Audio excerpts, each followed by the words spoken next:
If you want to be more effective in your work and in your life, and you'd like to have more confidence that you're meeting your intentions, this is where it begins. Welcome to Do Busy Right, helping you organize your information and manage your attention so that they work for you, not against you. We educate you and encourage you by discussing ways to be more effective, not more exhausted. Let's do busy right. Hi there. On this episode, I'm going to talk about remote work. This is a topic that continues to be a source of significant debate out there in the world. It's fueled in part by people who are employees and who are arguing in favor of remote work. Let's dig into that argument a little bit, and I think it'll help you refine your notion of what it means to be an employee and work remotely, and give you a sense of how better to deal with the situation should it arise. What we're going to talk about is to analyze the business model of the organization that you work with.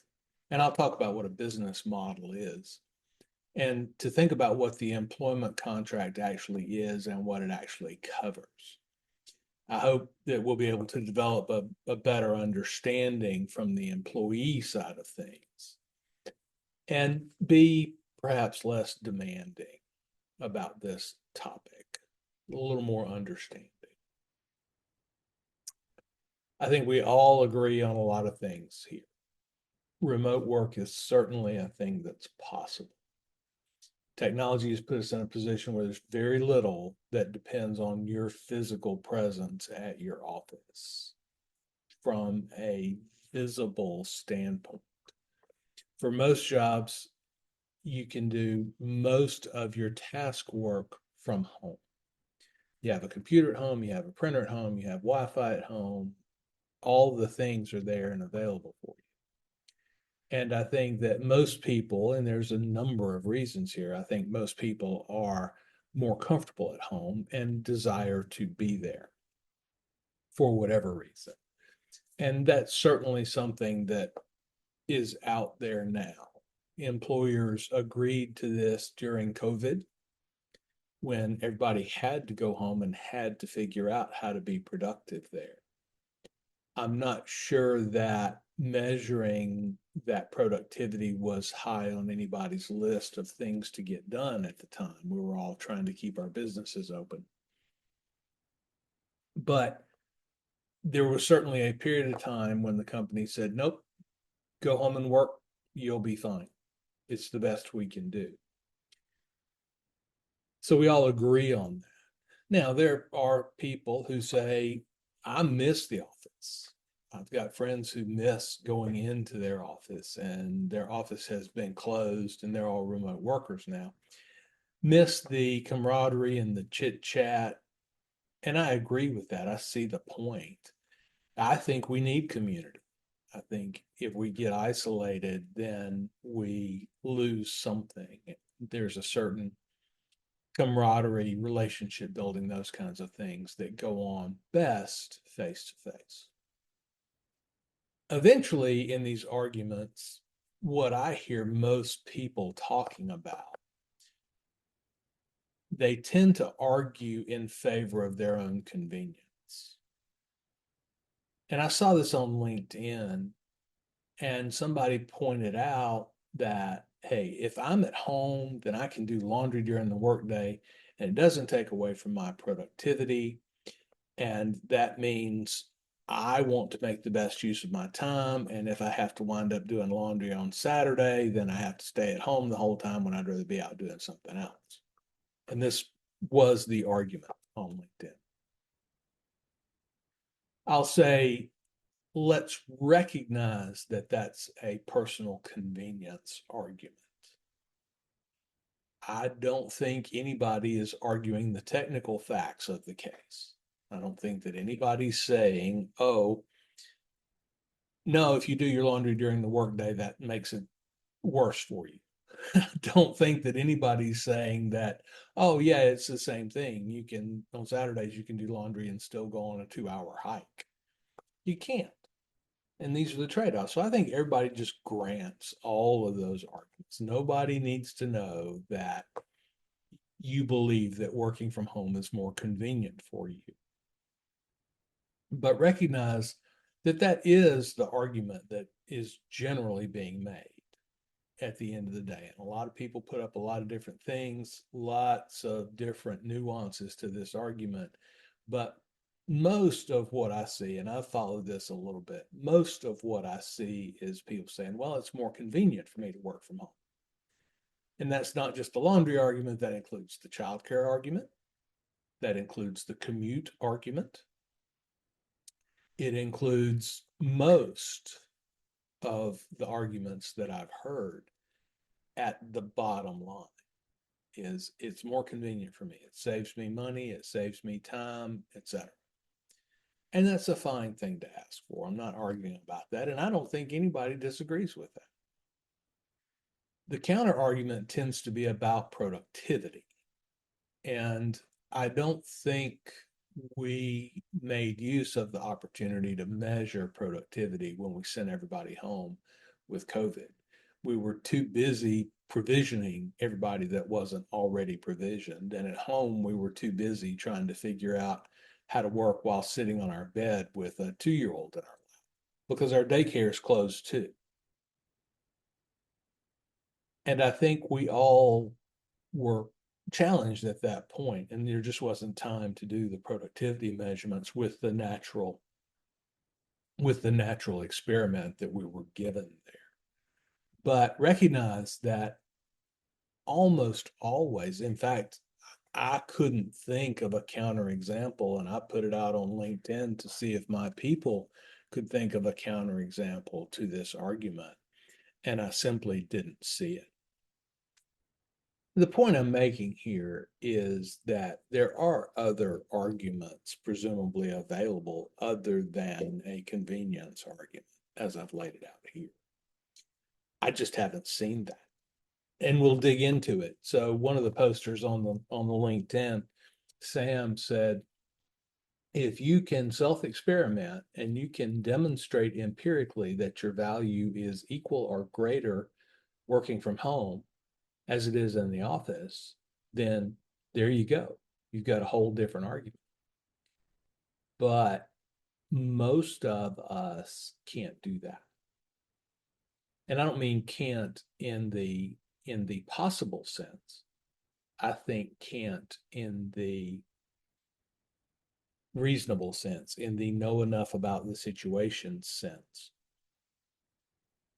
And I'll talk a little bit about your value in the business model as we go forward. And that's really what all this hinges on, is your relationship to the business model. But when we use these convenience arguments, we're saying, I want to do the things that I want to do. We're all that way. I want to make the best use of my time in the ways that I see fit, and work should not eat up my whole life. I think we all agree with that. We all feel that way. The question is, what are we going to do about it? And the core issue, and this came up in a post on LinkedIn, the core issue really is one of autonomy. And there's a couple of different ways to think about autonomy, and I'm going to pick one. Autonomy is, in general, I decide, but it's a spectrum. Small children don't have a ton of autonomy. Wealthy people have lots of autonomy. There's another kind of autonomy that's not about money, but it's about skill. So if you think about it, I personally do not have autonomy over playing the guitar. I cannot choose to play the guitar because I don't have the skill. I haven't developed the skill. And if I wanted to do it, I couldn't do it, regardless of how much money or time might be available. You say, hey, Larry, play the guitar. I can't play the guitar. If you say, hey, Larry, play the bass, I've earned some autonomy in that space over the instrument, and I can, to some degree, make the instrument do what I want it to do. And that's a component of autonomy. I think that's very important, but just not to our argument right here. So when we're looking at employment, we're thinking about autonomy over our time and our attention. And if you've listened to more than one episode of this podcast and you understand, I think it's very important where you put your attention. I think it's very important to make clear decisions over where your attention is going to be. But in an employment situation, you've agreed to put your attention where the business model directs it. And again, we'll talk about business models, but just to give you an idea of what this larger debate is. If you want to become a member of an organization, it's great. The organization has a purpose and you want to help that purpose along. And oh, by the way, make some cash as you go by. You want to create value in the world and take some of that value for your own use. And that's well within the economic model. Now, when we look at the economic model, there's a couple of different components that I think we sometimes forget to take into account. So I mentioned this notion of a business model. When I say business model, what I mean is the soup to nuts configuration of resources, ideas, inputs that produce outputs that produce a certain amount of value in the world.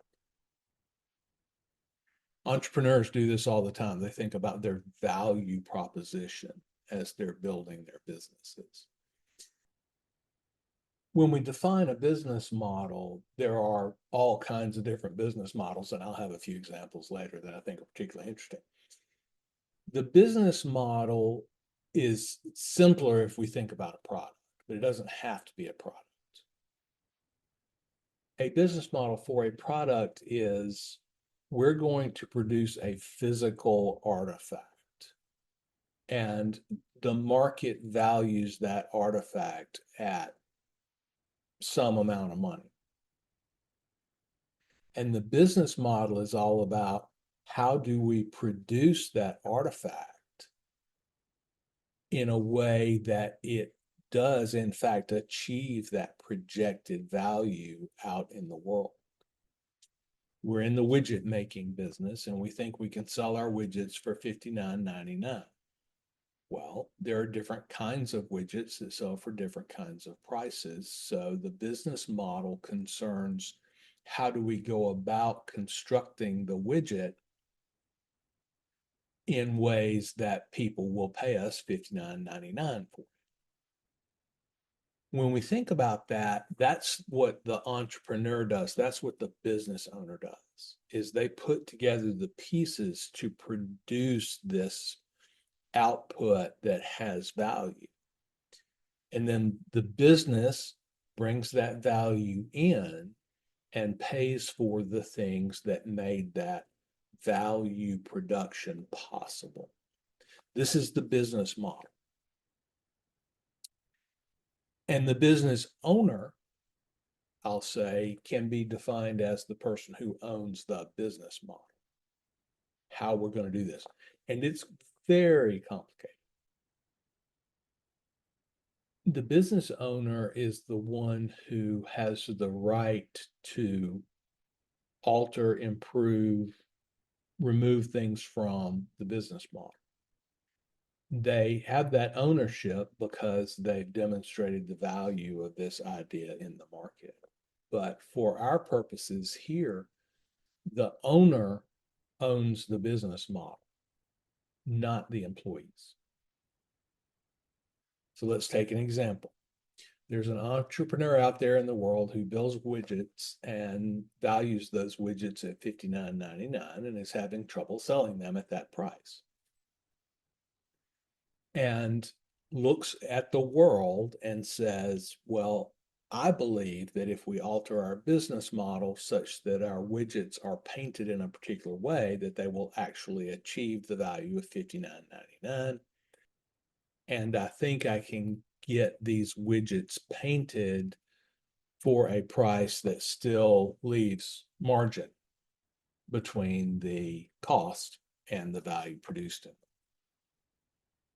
And the business model owner, the business owner, has an idea in their heads about how this works. And let's say they're not a painter. So they go out and find somebody who paints, who understands and knows how to paint widgets.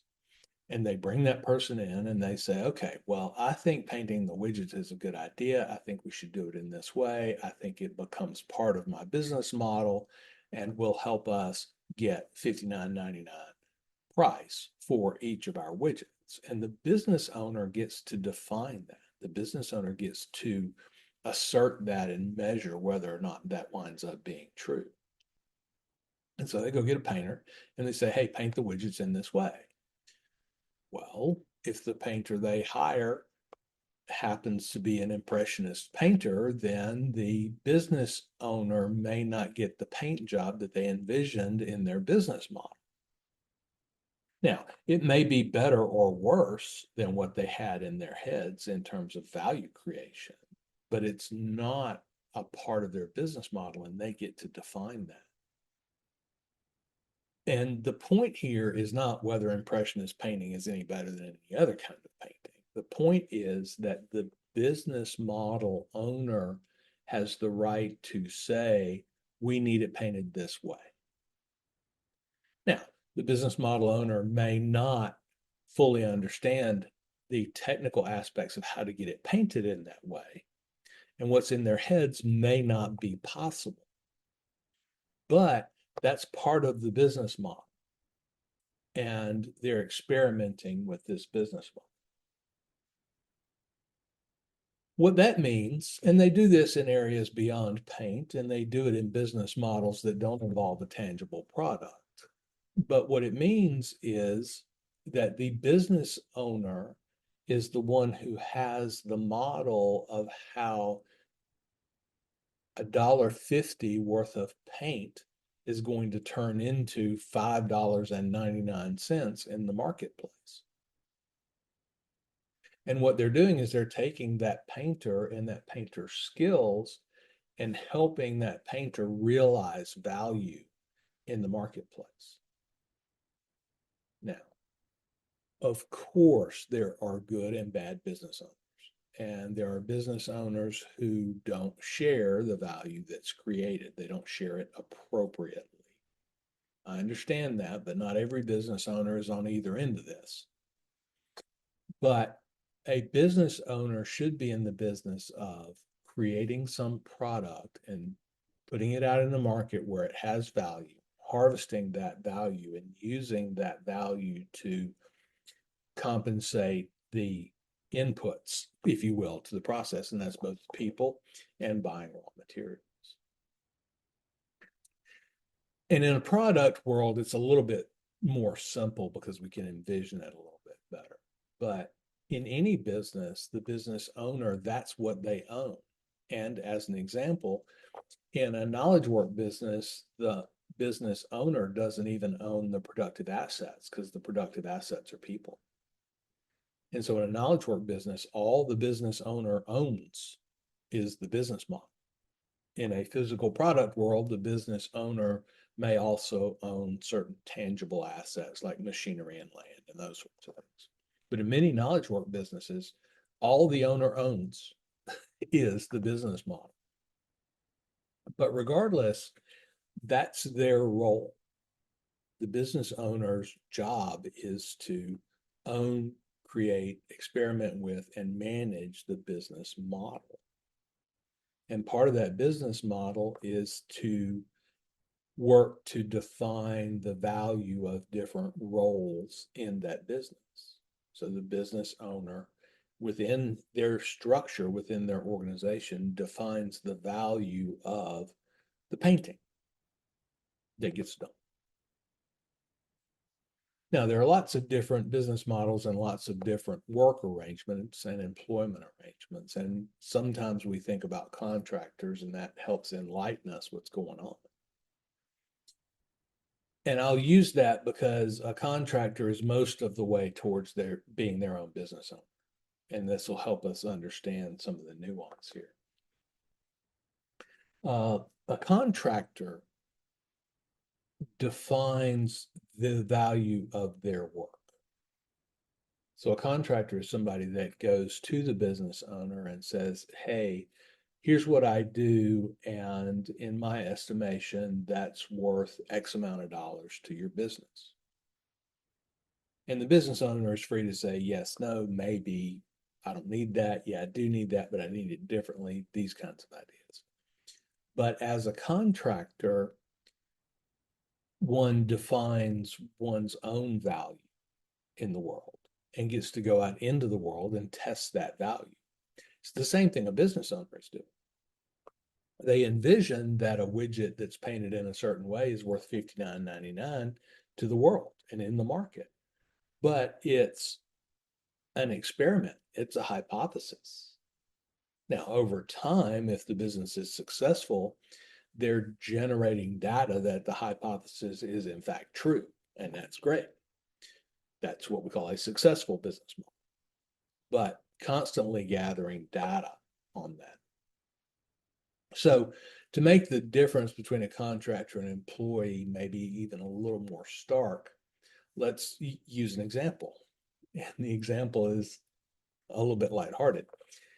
So let's say an individual really enjoys counting money, keeping track of money, keeping track of dollars, making sure all the dollars are in the right place, and just lives and breathes these dollar things.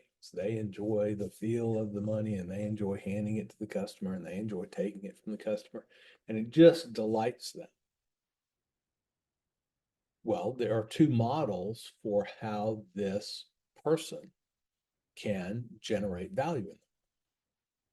One model is to go to a bank and say, hey, I want to be a bank teller. I'm really good at moving money around. I'm really good at keeping track of it. My drawer always balances.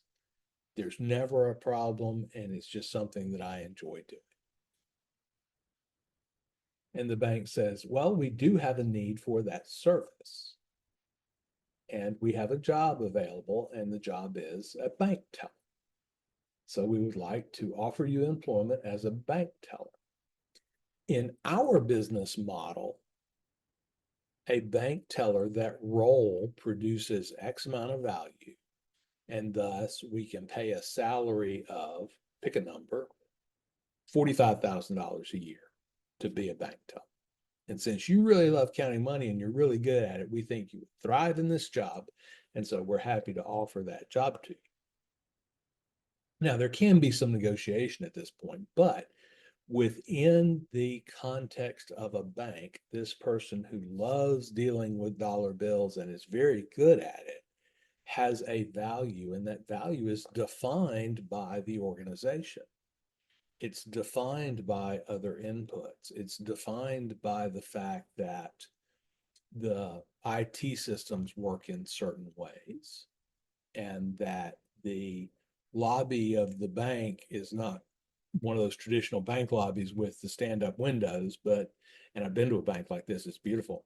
The tellers actually sit at desks, and the lap drawer is the cash drawer. And they're very well turned out and very professional and very businesslike. And you sit across the desk from them, and we do these banking transactions. Very nice. They always offer you a bottle of water or a cup of coffee. And that's great. And the business defines the value of this role and this skill set. Now, if you're this person who just really loves counting money, employment is not your only option. So let's say you love counting money and you're an entrepreneur. And you go, you know, the people that really need their money dealt with well. There's a class of people in the world that really need their money dealt with well. And it's people who love to play Monopoly. So I'm going to create a business model where I'm a concierge Monopoly banker. And you can do all kind of frills on the business model if you want to. Oh, I'll show up with my own Monopoly set, and it's crisp and it's clean. Or maybe in addition to being the banker, I'm also the interpreter of the rules. I have this encyclopedic understanding of the monopoly rules, and I'll help you with that. Maybe this concierge monopoly banker has access to your particular flavor of monopoly game. And by flavor, I mean the different university monopoly boards that are available, or the different characters or whatever, and can bring whatever monopoly set you want. Maybe you want to only play with solid gold monopoly pieces. Maybe you want to use a different kind of money than the monopoly money. Any number of things. And so this person, this individual, this entrepreneur, can then go out in the world and go, hey, I'm the world's only concierge monopoly banker. Next time you're having a monopoly party, you just give me a call and we'll figure out what it costs to have me come out and host, if you will, your monopoly game. Similar skill set to a bank teller. The difference is that the concierge monopoly banker goes out into the world and defines their own business model, and thus experiments with their own value in the marketplace. I use this example, it's a little tongue in cheek, but I'm constantly amazed at the different business models that people come up with, and I'll give you an example. I have a friend who is in the custom Lego business. She creates and builds custom Lego models and gets paid very well to do it, earns a living doing it. And it's because she has a real passion for Legos. She's good at designing Lego things, and they come up looking very realistic to whatever you wanted them to look like. And it's just fascinating to me. And she goes out in the world and she defines the value of this. And the value is quite high. And there's a market for this. There's a market for people who want a custom Lego set that is a model of their favorite car, their dream house, some castle somewhere in the world. And they're willing to pay her real American dollars to design this custom Lego set for them. And presumably to build it as well, or to provide instructions to build it. It's really interesting. I haven't had the opportunity to really dig down into this business model, but I'm just fascinated. Anyway, so the monopoly thing is not really that far-fetched when you think about the Lego business example. And those are entertaining and interesting examples, I hope. But the point is, you have the option to go out into the world and define your own value. If you're good at counting money, you can make the decision to take that and go be a bank teller within somebody else's business model. Or you can take your skills out into the world, define your own business model, and thus create your own value. But if you choose to work with an organization, then you're basically accepting a couple of realities about the world. One is you give up the right, in many ways, to define your own value to the organization. The organization contributes to that value. So, for example, if you're a bank teller, you don't have to go find customers. All you have to do is stay there and the customers show up and you can count their money for them.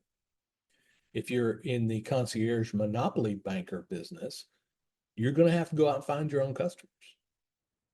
And so this is one of the things that the business model provides for you, and provides for you a desk. You don't have to create your own desk. The money is provided for you. You don't have to use your own money. And so the organization contributes to that value and defines that value. And so all of these examples notwithstanding, that's really the choice that we make as an employee versus an entrepreneur. And entrepreneurs are both contractors and business owners, because a contractor is a business owner. We say, okay, well, either I choose to let somebody else define my value and remove a lot of risk from my situation, and a lot of effort from my situation, or I choose to define my own value and create my own business model around creating and harvesting that value from the world. And so that really is the core of the employment agreement. Now, in this employment agreement, part of the business model is, well, we're going to sit at desks and not stand behind a counter. Well, if you like sitting more than you like standing, then you may prefer one business model over the other. But the business model is defined for you, and your role in it is defined for you. And you may take less value away from that, but there's a lot of things you don't have to do. And back to kind of work from home here. So we take that model, that agreement, back to work from home. Most business models, and this is not as overwhelmingly true as it once was, most business models involve individual participation in the organization. And by that, I mean being physically present. Business models have not completely adapted to this notion of you can provide value outside of the team things, outside of building relationships with the other people in the organization, outside of those ideas. And this is really what we're arguing about when we argue work from home. What we're arguing is we're arguing our own right to change the business model. And I think I've demonstrated that we don't have that right as employees. We've agreed to not have that right. And you do have an option. Your option is to go out there and create your own value in the world, create your own customers. If you choose the employment model, then you're becoming part of that business model and you lose the right to define your value. Now, in many cases, there's opportunities to help define your value. I hope we all have roles in the organization where we can say, hey, I think I could add additional value in these ways. And I sure would like to participate in that additional value creation. I've done this on a previous job. I went to my boss and I said, you may or may not know this, but I'm perfectly capable of going out and getting an MBA degree.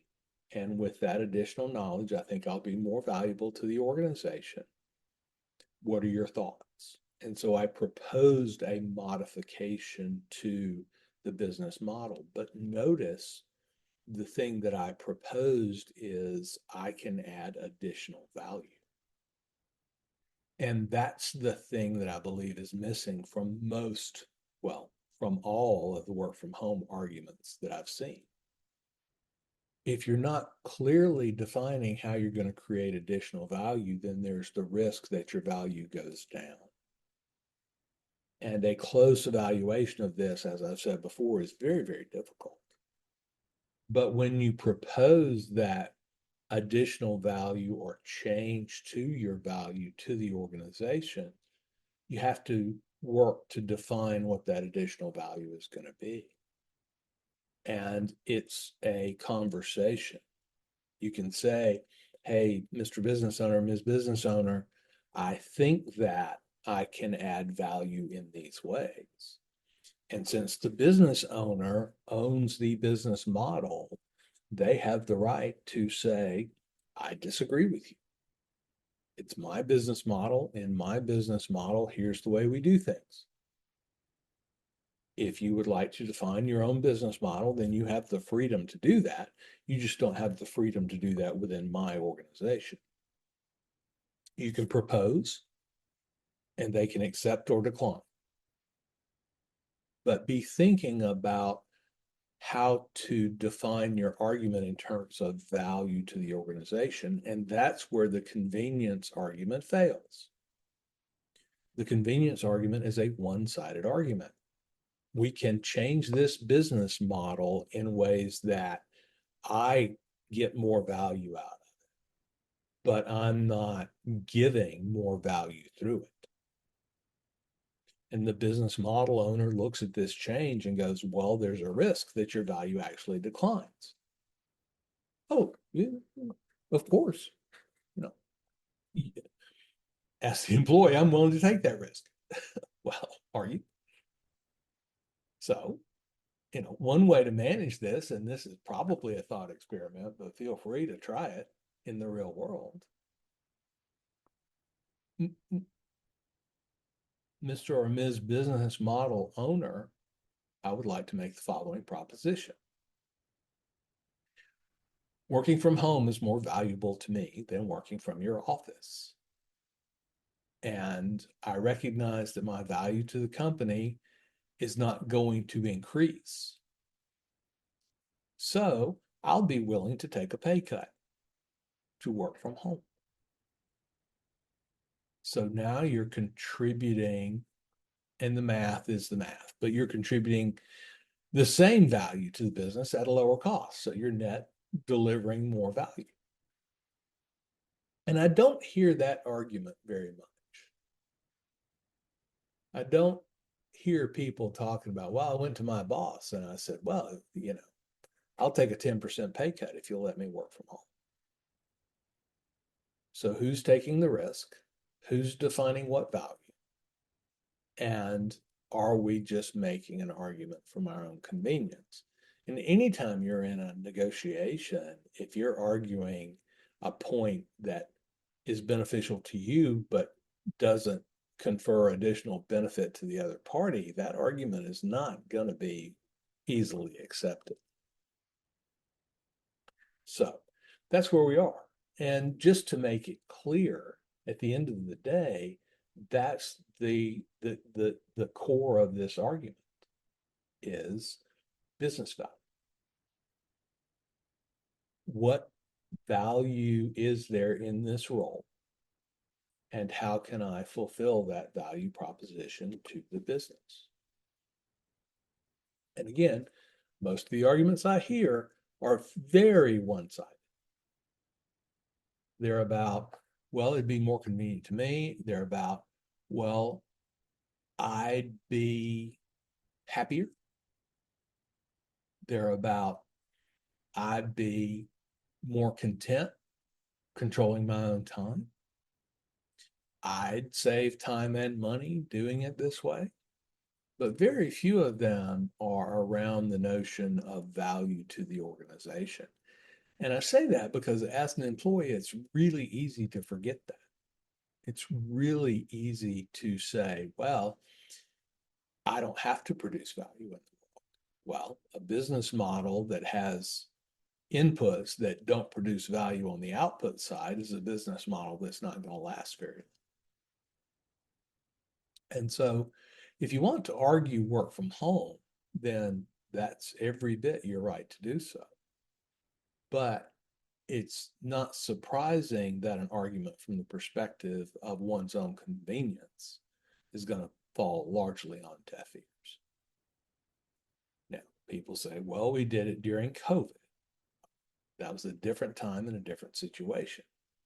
And business model owners looked into that situation and altered their hypothesis. And in many cases, swallowed the risk of a change in value in each role by sending people home to do their roles. And they spent, in many cases, a lot of money, for example, getting the IT right for people to be able to effectively work from home. Again, they modified the business model to make this thing realistic. They get to do that, but they don't have to do that. They don't have to modify their business model for our convenience. They can, and sometimes they do, but they don't have to. So here we are. We've got this idea of a business model firmly in place. We now know who owns the business model. And if you're an employee, it's not you. And if you want to own your own business model, you have that right. And you can go out in the world and you can print up business cards and you can create and defend your own value proposition to the world. And who knows? Maybe you'll make a lot more money that way. But many of us have skill sets that need an organization. If you're a great thrower of a football, that doesn't make a whole lot of sense unless you're also paired with catchers of the football. And you can go out and try to contract with your own football catchers if you want to and see if they'll pay you. You know, concierge backyard football on Thanksgiving. Maybe there's a business model there, but you'd have to define it for yourself, like the concierge monopoly banker. I will say there's a couple of things. If you're an employee and you work from home, there's a couple of things that, we'll say. One is congratulations. Your business model owner trusts you to maintain your value to the business. And by value to the business, we usually take the shorthand of saying productivity. In many cases, a direct mapping of value to the company to precise estimates of dollars is very difficult to do. And there's a range and there's an expectation and a hope. And you can try to do that definition yourself and to think clearly about it. Okay, well, what value do I provide to the company? If you're not a salesperson in the company and your role does not include tangibly touching the product, you're what we call overhead, and your value to the company is elusive. And I don't want to name names here because it'll just make people mad, but you know the roles that I'm talking about. The company thinks that you add value in these roles and they're willing to compensate you for that. I thought about it myself as a manager. All I do is walk around and talk to people all day long. I enjoy doing that. Sometimes I do it for free, but am I providing value to the organization? And I worked hard to try to understand what that value might be. And many people do this. You probably do this as well. Okay? If you're listening to this podcast, you're very concerned about these ideas. And you're probably thinking about it yourself. And you're thinking, okay, how can I provide more value? But you're also probably very careful about making arguments from the standpoint of your own convenience. But we're talking about if you work from home as an employee, first, congratulations. Secondly, I'll say you've exchanged one environment for another. And there are going to be different kinds of challenges to your productivity at home than there were to your productivity at work. And as a good member of your organization, you need to be aware of these things. And ideally, if you work from home, your value to the organization, your value creation within the organization has gone up. And I think many people can make that claim. But there are other kinds of challenges to your attention. And I'll say, depending on your situation, I see many people go from working at the office to working from home, and their number of interruptions really increases. They've got small kids, they've got pets, all these different kinds of things. In other cases, people go home and they have a lot more distractions, a lot more things calling on their attention.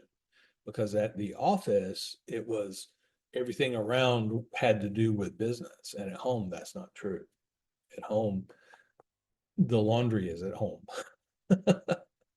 The carpet that needs vacuuming is at home. And we've got to be real careful about those distractions and managing those well.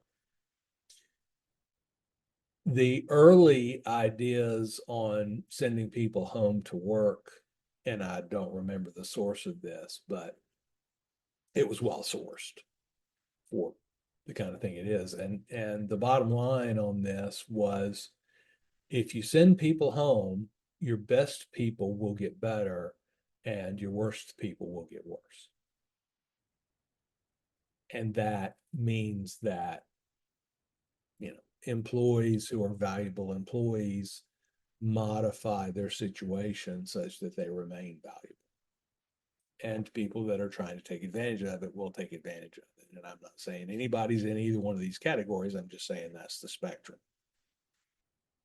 And mentioning the fact that you might want to consider, since you do have this convenience, if you will, of working from home, you may want to consider getting better. And if you want to get better, then I'll suggest a couple of things to you. One is, I have an episode that you might want to listen to. It's episode 17, and it's on managing oneself. One of the things that you lose when you go home is the accountability. And we've been challenging this accountability ever since I graduated college. The accountability of being in your office and being productive. And we've challenged this. And you say, well, I don't know what you mean by, well, we've challenged it. Well, in the late 80s and into the 90s, many computer games had what we called a boss button, where you're playing the game, and anytime you hit a certain keystroke, a fake spreadsheet would pop up as the game interface and cover up whatever was going on in the game. The sound mutes, everything stops, the game pauses, and then this fake spreadsheet pops up. And it was called the boss button. Well, it doesn't take a great leap of imagination to figure out why it was called the boss button, now does it? And so we've been working with this idea of struggling, I'll say, with the idea of, how do I produce value in the organization? For a long time, the struggle's been going on, and to continue to be productive. And so I'll say, with these different challenges at home, you may want to take a look at episode 17 on managing yourself. Because that's what you lose, is you lose a little bit of that management. You lose a little bit of that external accountability. You lose a little bit of, hey, people are going to see me go and come. So if I take an hour and a half lunch, somebody might notice. And I agreed to take an hour long lunch, not an hour and a half long lunch. And there are exceptions to any rule. But people start noticing, and so, wow, I'd better wrap up the Mexican restaurant and get back to the office. And that's simply the way it works. It's a function of the distance to value creation and the fact that the organization defines your value that you don't. And it's always been a thing. And it may very well be true that your value to the organization is the same or better when you're working from home. But it's hard for the business to demonstrate that and validate that, and it's hard for you to demonstrate it and validate it. But the business model offers you benefits as an employee, and we've talked about what some of those are. So you may want to invest a little more time and effort in becoming a really top-notch self-manager, because being at home makes it easier to slack off on managing yourself. If you really want to get better and produce more value, then I would suggest that you really learn how to become a great worker, how to become a great information manager and attention manager. And of course, that's why Attention Compass exists. So if you recently have become a work from home person, again, congratulations. The autonomy is great, but we do have to continue to manage ourselves or start managing ourselves, because that external management weakens when we come home. And if I'm talking to your boss, I'm saying the same thing to them. Okay, great. You sent your employees home. There's ways you can save money doing that. I get it. There's ways that you can have greater value. I get it. But what's going to be missing is this external accountability for your people. And that does have significant value. One of the running jokes in the management world is the startling amount of work that gets done as a percentage within 2 hours of the start of the meeting. And that's just an example of this external accountability. And we dispense that external accountability at our own peril. There's a reason why people pay personal trainers, and it's not information, it's motivation. Many business models and many in-office business models have that built into their value proposition for each position, whether intentionally and knowingly or unintentionally and subconsciously.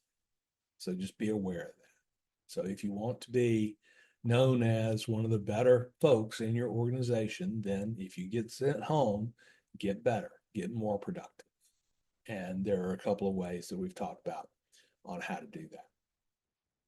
So next time you look at your situation in your office, just stop and think about what the business model provides for you. When you think about the challenges of being an employee, think about some of the benefits of being an employee. Finding your own customers is not a trivial exercise, and it's risky, and most employees don't have to worry about it. So there is a legitimate value trade-off there, and don't lose sight of that in your attempts to gain more autonomy over your work schedule and your attention. I'll leave it there for now. This is Larry Tribble, Ph.D. Thanks for taking some time to improve your task and information management on the Do Busy Right podcast. The show is dedicated to helping you think about how to get better at working. And we do this by improving your attention and your focus. I believe that your work is not just about your job, but about all the tasks that you do to turn yourself, your environment, and your relationships into what you want them to be. What we're really talking about here is the underpinnings of becoming who you want to be. The primary way I help people is through coaching the Attention Compass process. Attention Compass is 4 workflows and a tool set that support our information, task, and attention management. I help people with big goals to build habits that put them in a position to achieve. We do this by eliminating wasted time and wasted attention. If you'd like to know more, you can find me on LinkedIn or go to dobusyright.com for more information. Have a good week, more effective and less exhausted. Do Busy Right.